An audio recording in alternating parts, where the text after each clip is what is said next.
Lunch ready பண்ண போகிறேன். கத்திரிக்காய் காரக்குழம்பு, புடலங்காய் பால் கறி. வாங்க எப்படி பண்ணலான்னு பார்க்கலாம். கட் பண்ணிக்கலாம் காயை. புடலங்காய் கட் பண்ணி வச்சு தேங்காய் பால் எடுத்துக்கலாம்.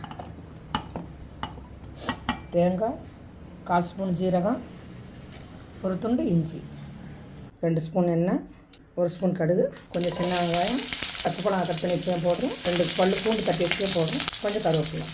வெங்காயம் வதங்கிடுச்சு. கட் பண்ணி வச்சுருக்க புடலங்காய் போட்டுக்கலாம். ஒரு 1/4 ஸ்பூன் அளவு உப்பு. தண்ணி காய் ரொம்ப தண்ணி ஊற்றி கொஞ்சமாக தண்ணி ஊற்றி மூடி போட்டு வேக வச்சுக்கலாம். காய் நல்லா வெந்துருச்சு. இப்போ எடுத்து வச்சு தேங்காய் பால் ஊற்றிக்கலாம். என்னோடய ஸ்டைலில் புடலங்காய் பால் கறி ரெடி. காரக்குழம்புக்கு ரொம்ப காம்பினேஷனாக இருக்கும். ட்ரை பண்ணி பாருங்கள்.